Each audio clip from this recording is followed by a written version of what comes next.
نحمدہ و نصلی علی رسول الکریم اما بعد اعوذ باللہ من الشیطان الرجیم بسم اللہ الرحمن الرحیم وَإِلَىٰ ثَمُودَ أَخَاهُمْ صَالِحًا قَالَ يَا قَوْمِ اعْبُدُوا اللَّهَ مَا لَكُم مِّنْ إِلَٰهٍ غَيْرُهُ قَدْ جَاءَتْكُم بَيِّنَةٌ مِّن رَّبِّكُمْ هَٰذِهِ نَاقَةُ اللَّهِ لَكُمْ آيَةً فَذَرُوهَا تَأْكُلْ فِي أَرْضِ اللَّهِ وَلَا تَمَسُّوهَا بِسُوءٍ فَيَأْخُذَكُمْ عَذَابٌ أَلِيمٌ واذكروا إذ جعلكم خلفاء من بعد عاد وبوأكم في الأرض تتخذون من سهولها قصورا وتنحتون الجبال بيوتا فاذكروا آلاء الله ولا تعثوا في الأرض مفسدين قال الملأ الذين استكبروا من قومه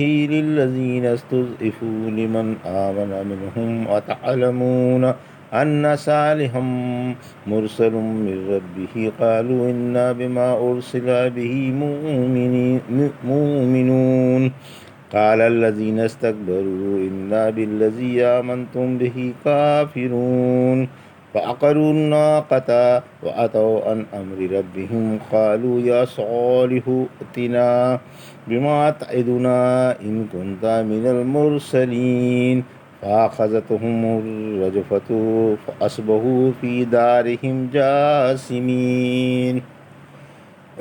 ابھی آپ نے سورہ اعراف کی آیت 73 سے 78 تک کی تلاوت سماعت فرمائی۔ ان آیتوں کا ترجمہ اور تفسیر اس طرح ہے۔ وَإِلَىٰ ثَمُودَ أَخَاهُمْ صَالِحًا قَالَ يَا قَوْمِ اعْبُدُوا اللَّهَ مَا لَكُم مِّنْ إِلَٰهٍ غَيْرُهُ قَدْ جَاءَتْكُم بَيِّنَةٌ مِّن رَّبِّكُمْ هَٰذِهِ نَاقَةُ اللَّهِ لَكُمْ آيَةً فَذَرُوهَا تَأْكُلْ فِي أَرْضِ اللَّهِ وَلَا تَمَسُّوهَا بِسُوءٍ فَيَأْخُذَكُمْ عَذَابٌ أَلِيمٌ۔ آیت 73۔ وَاذْكُرُوا إِذْ جَعَلَكُمْ خُلَفَاءَ مِن بَعْدِ عَادٍ وَبَوَّأَكُمْ فِي الْأَرْضِ تَتَّخِذُونَ مِن سُهُولِهَا قُصُورًا وَتَنْحِتُونَ الْجِبَالَ بُيُوتًا فَاذْكُرُوا آلاءَ اللَّهِ وَلَا تَعْثَوْا فِي الْأَرْضِ مُفْسِدِينَ۔ آیت 74۔ قال الملأ الذين استكبروا من قومه للذين استضعفوا لمن آمن منهم أتعلمون أن صالحا مرسل من ربه قالوا إنا بما أرسل به مؤمنون۔ آیت 75۔ قال الذين استكبروا إنا بالذي آمنتم به كافرون۔ آیت 76۔ فعقروا الناقة وعتوا عن أمر ربهم وقالوا يا صالح ائتنا بما تعدنا إن كنت من المرسلين۔ آیت 77۔ فأخذتهم الرجفة فأصبحوا في دارهم جاثمين۔ آیت 78۔ ترجمہ۔ اور ہم نے سمودیوں کی طرف ان کے بھائی صالح علیہ السلام کو بھیجا۔ انہوں نے فرمایا، لوگو اللہ کی عبادت کرو، اس کے سوا کوئی دوسرا تمہارا معبود نہیں۔ تمہارے پاس تمہارے رب کے پاس سے ایک صاف دلیل آ چکی ہے۔ یہ اللہ کی اونٹنی ہے جو تمہارے لیے دلیل ہے، لہٰذا اسے اللہ کی زمین میں چرنے دو، اسے دکھ نہ پہنچانا ورنہ تمہیں دردناک عذاب آ گھیرے گا۔ یاد کرو، حق تعالیٰ نے عادیوں کے بعد تمہیں آباد کیا اور تمہیں زمین پر جگہ دی کہ تم میدانوں میں تو محل بناتے ہو اور پہاڑوں کو تراش کر ان میں گھر بناتے ہو، لہٰذا اللہ کے احسانات یاد کرو اور زمین پر فساد مچاتے ہوئے نہ پھرو۔ قوم کے سربراہوں نے کمزور ایمان والوں سے کہا، کیا تم کو اس بات کا یقین ہے کہ صالح اپنے رب کی طرف سے بھیجے ہوئے ہیں؟ انہوں نے جواب دیا، بے شک ہمیں ان کی رسالت کا پورا یقین ہے۔ ان سربراہوں نے کہا کہ تم کو جس چیز کا یقین ہے ہم اسے نہیں مانتے۔ آخر انہوں نے اونٹنی کو زخمی کر دیا اور اپنے رب کے حکم سے سرکشی کی اور بولے کہ اے صالح، اگر تم پیغمبر ہو تو تم جس چیز کا ہمیں ڈراوا دیتے ہو اسے ہمارے پاس لے آؤ۔ آخر کار انہیں زلزلے نے آ پکڑا اور اپنے گھروں میں گھٹنوں کے بل پڑے کے پڑے رہ گئے۔ یہ تھا ترجمہ سورہ اعراف کی آیت 73 سے 78 کا تفسیر۔ آیت 73 سے 77۔ سمودیوں کی آبادیاں اور ان کا نسب۔ سمود بن آصر اور جدیس بن آصر ارم بن سام کے پوتے تھے۔ اسی طرح قبیلہ تسم میں یہ سب خلیل اللہ سے قبل خالص عربوں کے قبیلے تھے۔ سمودیوں کا زمانہ عادیوں کے زمانے کے بعد ہے۔ ان کی آبادیاں شام اور حجاز کے درمیان وادی القریٰ میں اور اس کے نواح میں تھیں۔ جب رسول اللہ صلی اللہ علیہ وسلم 9 ہجری میں تبوک تشریف لے جا رہے تھے تو ان کی آبادیوں اور مکانوں کے کھنڈرات سے گزرے تھے۔ ابن عمر تعالیٰ فرماتے ہیں جب رحمت عالم صلی اللہ علیہ وسلم وادی تبوک میں لڑے تو آپ کے کچھ ساتھیوں نے سمودیوں کے گھروں کے پاس خیمے نصب کر لیے اور لوگ ان کے کنوؤں کا پانی پینے لگے اور اسی سے آٹا بھی گوندھ لیا اور ہانڈیاں بھی پکانی شروع کر دیں۔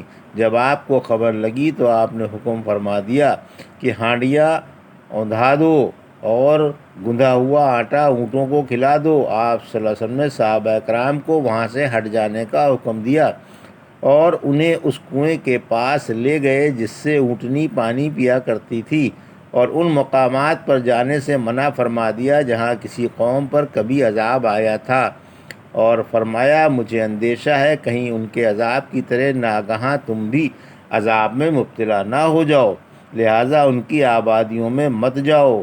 اصل حدیث میں مختلف سندوں کے ساتھ آئی ہے۔ ایک روایت میں ہے سمودیوں کی بستیوں سے روتے ہوئے ہی گزر جاؤ۔ فرمایا ہم نے سمودیوں کی طرف ان کی برادری کے ایک شخص صالح کو مبعوث فرمایا جنہوں نے انہیں توحید کی رغبت اور شرک سے نفرت دلائی۔ اول سے لے کر آخر تک تمام نبیوں کی یہی ایک دعوت تھی۔ سورہ انبیاء کی آیت 25 میں فرمایا ہم نے آپ سے قبل ہر رسول کی طرف یہی وحی بھیجی کہ میرے سوا کوئی معبود نہیں، لہٰذا میری ہی عبادت کرو۔ سورہ نحل کی آیت 36 میں فرمایا ہم نے ہر قوم میں ایک رسول بھیجا جس نے یہی دعوت دی کہ اللہ کی عبادت کرو اور بتوں سے بچو۔ سورہ شمس کی آخری آیتوں سے بھی یہی ظاہر ہے کہ انہوں نے اللہ کے نبی کو جھٹلایا اور اونٹنی کو مار ڈالا۔ آخر کار ان کے رب نے ان کے گناہوں کی وجہ سے انہیں برباد کر دیا۔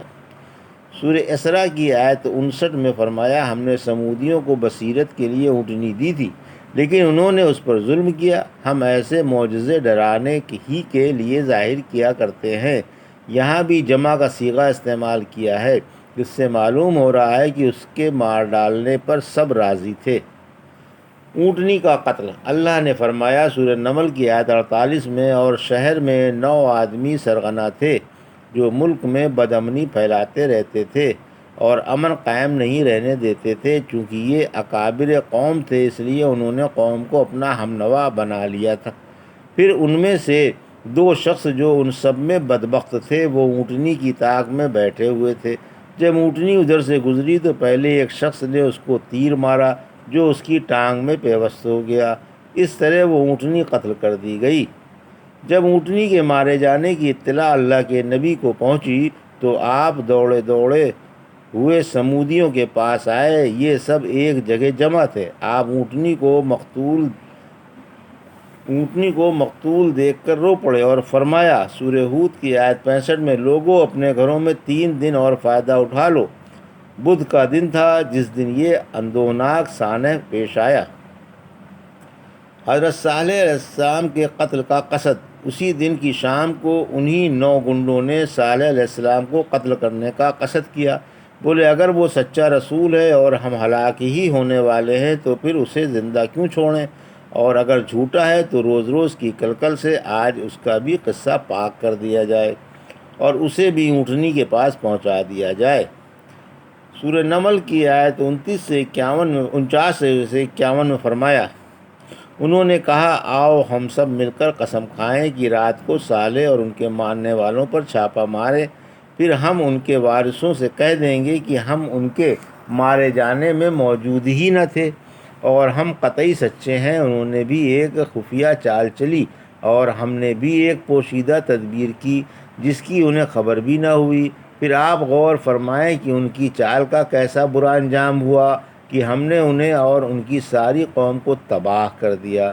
جب ان بدبختوں نے اس ناپاک ارادے پر اتفاق کر لیا اور رات کو اللہ کے نبی کو قتل کرنے کے لیے آ بھی گئے، ابھی یہ پہاڑ پر چڑھ ہی رہے تھے کہ حق تعالیٰ نے سمودیوں سے پہلے ہی ان 9 بدبختوں کا سر ایک پتھر سے کچل دیا۔ ان کے اوپر ایک چٹان گر پڑی جس سے ان کا مغز پاش پاش ہو گیا۔